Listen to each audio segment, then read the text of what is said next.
those eyes intent on me, devouring me. What? Only 2 of you? I thought there were more, many more.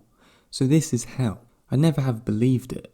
You remember all we were told about the torture chambers, the fire and brimstone, the burning marl, old wives' tales? There's no need for red-hot pokers. Hell is other people. Probably one of Sartre's most misinterpreted quotes. This is especially the case when it is taken out of context from his most famous, well-known play, No Exit. No Exit is a play about a group of people who find themselves waiting in a mysterious room. Unknown to them, this strange mysterious room is a depiction of their soon-to-be-realised, dreaded afterlife and personal hell. That for eternity as their punishment, all of them will be locked within this room for eternity. No escape. What is more confusing for this group of characters is that they did not expect this to be what hell was to be like. They all expected torture chambers and wicked, devilish methods to punish them for eternity, but instead find to be plotted in a plain, well-furnished room where each individual in the room is their own torture device for each other. This simple plot and concept is the primary source for Sartre's phenomenological and ontological concepts called the look and the other, which is the perpetual ontological struggle of being caused to see oneself as an object from the view of another consciousness. The look, according to Sartre, is an idea about consciousness. It is when consciousness itself is forced to pay attention to its own personal existence from an external perspective which is detached from itself. From this view, not only is consciousness viewed and seen as a subjective personal entity, but also as an object that lives along many others in the world. This is the look. To view oneself in such a perspective makes consciousness self-reflective. This grants one with the ability to see consciousness with both eyes open, in a sense to be like God, to overview consciousness from a heightened position. To fully grasp this idea of Sartre, I will give the following example in his book, Being and Nothingness. I quote, "Let us imagine that, moved by jealousy, curiosity, or vice, I have just glued my ear to the door and looked through a keyhole. I am alone and on a level of a non-thetic self-consciousness. This means, first of all, that there is no self to inhabit my consciousness, nothing therefore to which I can refer my acts in order to qualify them. They are in no way known. I am my acts, and hence they carry in themselves their whole justification. I am a pure consciousness of things and things, caught up in the circuit of my selfness. Offer to me their potentialities as the proof of my non-thetic consciousness, of my own possibilities. This means that behind that door a spectacle is presented as to be seen, a conversation as to be heard. But all of a sudden I hear footsteps in the hall. Someone is looking at me. What does this mean? It means that I am suddenly affected in my being and that essential modifications appear in my structure, modifications which I can apprehend and fix conceptually by means of the reflective cogito. First of all, I now exist as myself for my unreflective consciousness. It is this eruption of the self which has been most often described. I see myself because someone sees me, as it is usually expressed. Only the reflective consciousness has the self directly for an object. The unreflective consciousness does not apprehend the person directly or as its object. The person is presented to consciousness insofar as the person is an object for the other. This means that all of a sudden I am conscious of myself as escaping myself, not in that I am the foundation of my own nothingness, but in that I have my foundation outside myself. I am for myself only as I am a pure reference to the other." End quote. So we can see here a few terms being thrown about here, such as the other, unreflective consciousness, reflective consciousness, and the self. But what he is fundamentally saying here is that the other, which could be the crowd, another person, etc., causes my unreflective consciousness to suddenly be reflective of the self, to view myself from the position of the other. In a way, you can see how the other in Sartre's definition is very comparative to the Freudian concept of the superego, or even to Lacan's concept of the big other.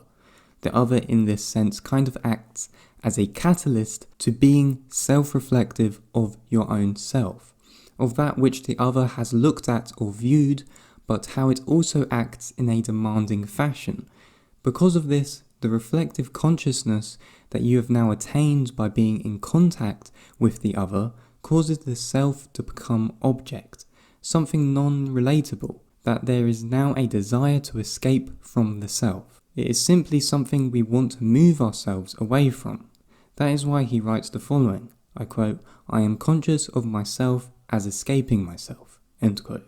The other causes the so-called look, which Sartre is referring to, the look upon ourselves from the view of the other, how that look from the other causes and becomes self-reflective consciousness, viewing the self as object and that which we want to escape from. This feeling in relation of peeking through a keyhole does not only surface itself when someone commits a guilty action, but this is ever existing in social conventions, wide open spaces, and of course in our own home. It is only when one knows to be completely alone that this discomforting feeling of the other's gaze is diminished. Soon as this wilters, a complete fulfilling sensation of being in control over one's own actions emerge. Sartre was a person who claimed to be an existential humanist, a liberal who advocated for excessive freedom, subjectivity, and had extreme distaste in societal methods of state constriction over the sovereign individual. Therefore, it is no surprise that Sartre advocates strongly for a return to the self, and for that to occur, one must in Sartre's eyes be impermeable to the powers of the look and the other, that one does not diffuse into its collective space. So the reason for the famous quote, "Hell is other people," is because hell in the social sense is the domination of the other or others from that matter over the self, over the sovereign individual, where the individual's self disappears. Conclusively, Sartre sees that many individuals don't want to be judged negatively by others. Because of this natural tendency, it causes many people to fundamentally not act through the self, when there are continuous others around them that might not accept approval. Therefore, autonomy is never completely fulfilled. If one alternatively subscribes continuously throughout their lives to be lacking in any autonomy, then this individual will be in a state of what Sartre calls bad faith, which is bad faith to oneself. Either way, we continuously live under the veil of the other. The other is continuously present in the sense that when physical others are not around, we still feel that there is a collective social discipline of what is acceptable and what is not in the ether. It is simply the case that we cannot escape being influenced by what we presume others are thinking of us in relation to our personal selves. And this is exactly what occurs in The Exit. One of the characters, Joseph Garson, continuously tries to convince that he is not a man he was in his existing life, that he is not a coward, but one of the other characters continuously says he is and promises to make his life miserable forever. Overall, just to add my view, I don't understand why Sartre dislikes the other and the look so much. He writes as if it is always a negativity, but doesn't see the positivity in it. Especially if we are to relate it to actions of guilt, then the other can very well be a method which can positively realign one's own moral landscape. So I really don't agree with the quote in that sense, which is strange why he brings up the example of looking through a keyhole as if he is saying it is good to do such things when curious. Which then reminds me of the petition he signed in France, which was for the decriminalisation of all consensual relations between adults and minors below the age of 15. So I really don't know what to think of Sartre, especially when you start assimilating his personal life with his philosophy. But in regards to being oneself, people can be heaven and hell at the same time, a mixture of both opposites. The other in that case is not always a bad circumstance, but it can reinstill important elements of what is in a society's collective conscience. But it can most definitely be detrimental when societies are easily guided by poor collective judgments, attitudes and biases, which succeed into powerful demands. So if you enjoyed this video, make sure to like, subscribe and comment down below to get involved in the conversation. Links to my social medias such as Instagram, Twitter and Patreon will be in the description and comments section down below. Hope you have a great day, and I will speak to you in the next video.